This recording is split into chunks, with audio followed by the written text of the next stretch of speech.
Alright, so what's going on, guys? It's AK, and if you don't already know, I've been on this channel before, not as a commentator or anything else like that. I'm manager of Cool Dude's channel. Cool Dude is out today. He is sick with flu-like symptoms. He went to go get a flu shot, pretty much.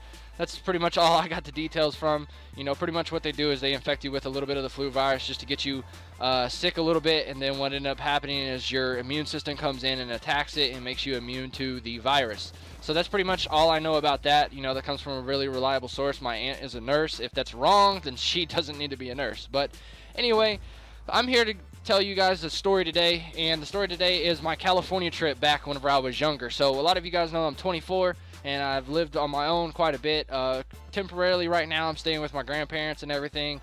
And what's happening right now is I'm getting ready to leave. I've got 20 days, and then I will be gone for basic training in the Army and AIT. So you guys won't see me for a while. Cool Dude will be posting on my channel. Hopefully, he said he would. I've got him as a manager right now.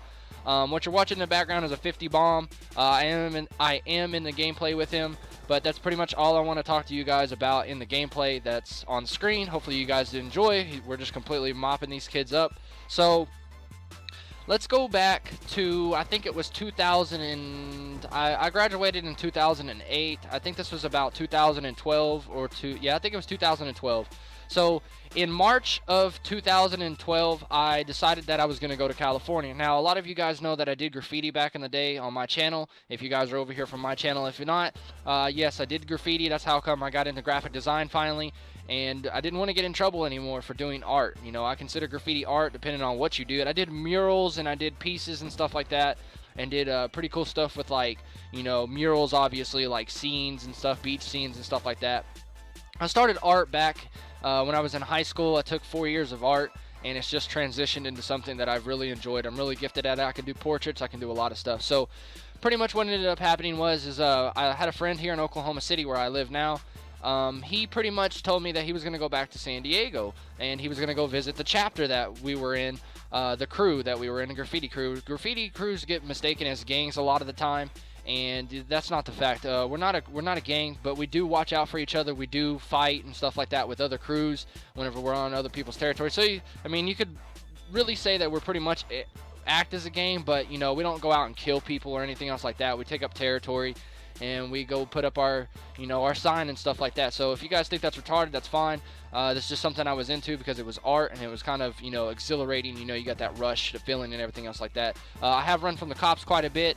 I'll talk about that in the story. So 2012, in March, I decided to go to California. We were only going to stay out there a week to go visit. What ended up happening is I ended up staying out there for 8 months. Yeah, 8 months. So a week turned into 8 months out in California, and then I lived in a town called El Cajon, and it's a suburb of San Diego. And you have National City, you have El Cajon, you have Lemon Grove, downtown, and you got all their surrounding areas. I don't know every single one of them, but you can take a trolley system all the way from El Cajon, and it's about a 40-minute trolley system ride, and go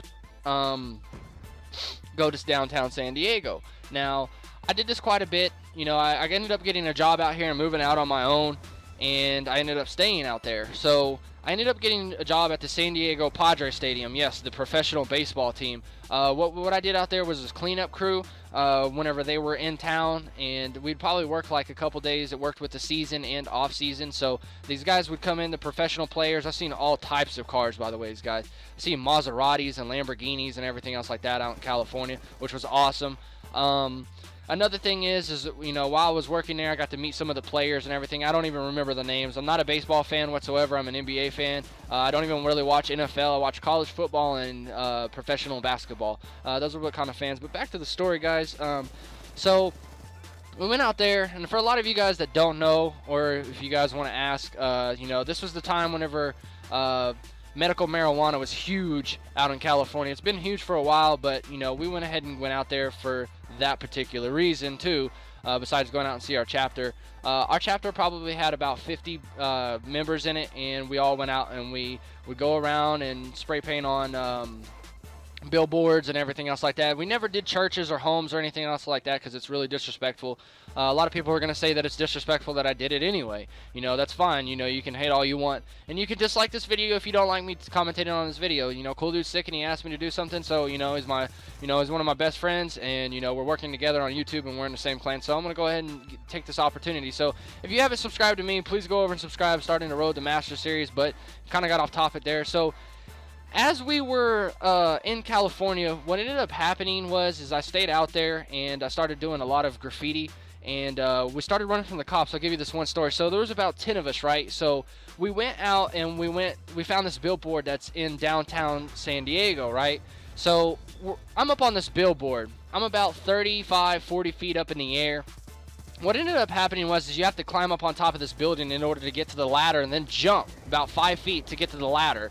I've got a backpack on that has my spray cans in it and everything else like that, and all my, you know, my tops for different levels of spray and everything. So what ended up happening was I was on this billboard and the cops pulled up, okay? So the cops pulled up. There's about 8 of us, and they're down on the ground doing a mural all together and working on the mural, and while I'm up on this billboard drunk. I'm drunk and high at the same time, right? So the cop pulls up, and what ended up happening is he pulls up and everybody scatters, right? I'm still up on the billboard, and so I just lay down as flat as I can be up on top of the billboard, scared shitless. First time I've ever run from the police, you know, or the one time or the 5-0, however you want to say it. So my grandparents are cops and everything, so, you know, this is kind of in a different area, you know, from what I'm used to. So, you know, so everybody's getting chased after by these cops. There's about 3 cop cars, right? So they don't see that I'm up there just quite yet. So they start chasing everybody. One of my friends starts taking off running, and he eats shit. Totally just eats shit into the ground. He just runs straight into a hole and just face plants it. It was so hilarious. He ended up not getting caught, but there was only one kid that got caught. He was under the age, so they let him go. And because he wasn't painting, they couldn't prove it or anything else like that. He was just with us. I think he got like a curfew ticket or something like that out in California. So I'm up on this billboard, right? And what's happening is everybody's getting chased. So I start to get down. Well, there's another guy that's like hiding on this fence line. And I'm not going to say his name because I'll leave it anonymous. But, you know, we're like talking to each other once we get down. And this other cop car pulls up and sees us, right? So they get out of the car and they're like, freeze! So we start dipping, right? We start running. Well, in California, the alleyways, there's no grass. Everybody's got like barbed wire fence on top of their fences and everything, and there's really nowhere to hide. You know, you're not gonna hide in a dumpster or anything else like that because, you know, you're gonna get found real easy. So we hide in the dumbest place imaginable. There's this place where there's a lot of light and everything, and like it's like a balcony area. Well, we end up climbing over this fence and we start hiding, right? Well, the cops are driving down in the alleyway with their car, and they can't see us. So we continue to hide for about another 30-40 minutes, and then finally the coast is clear. So I've got my bag on with my cans and everything else like that. I had to ditch it.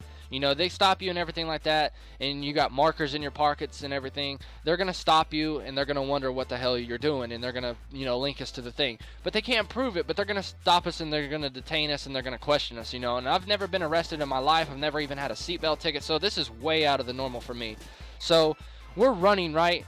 And after hiding, and I've got markers in my pockets and my backpack, and my friend says, yo, dude, you got to drop that shit because we're going to get caught, you know. So we drop it. Well, we drop it, and it's got my cell phone in it, okay? So I've got my cell phone in this bag, and what ended up happening is the police officer finds it, and we're probably about 3 or 4 blocks. It's about 3 o'clock in the morning. I get separated from my friend because the cops are on to us, and he takes off running like an idiot because we don't even have anything on us at this time. I'm in the middle of downtown San Diego, don't even know where the fuck I am, and I don't even know where to go. I'm not from here, you know. I'm relying all on my friends and my crew to get me where I'm going. So I took another 4 hours to get home, guys. It was like early in the morning when I finally got home, and like I was all sweaty and dirty from running, and I didn't even know where I was. You know, I was broke. My wallet was in my bag, my phone was in my bag, and everything else like that. So, you know, unfortunately, I did not get caught, and it was just a, you know, it was just a funny situation that I put myself in for the first time ever in my life, and it was an experience that I've learned from. You know, no longer do I do graffiti, no longer do I do criminal activity or smoke weed. Obviously, a lot of you guys know that I'm getting ready to leave for basic training, and I leave in 20 days, and Cool Dude will be posted on my channel, like I said. Hopefully you guys enjoyed this commentary. Hopefully you guys enjoyed this, you know, cool story or a story from me. it was just something I wanted to say, you know, and talk about on the channel as Cool Dude turns on that kid right there with the M8. But hopefully you guys enjoyed. Make sure to come check me out. Make sure to subscribe to Cool Dude, and make sure to do whatever you guys do over here. If you don't like it, oh well, tough shit, get over it. See you guys in the next video or on my channel.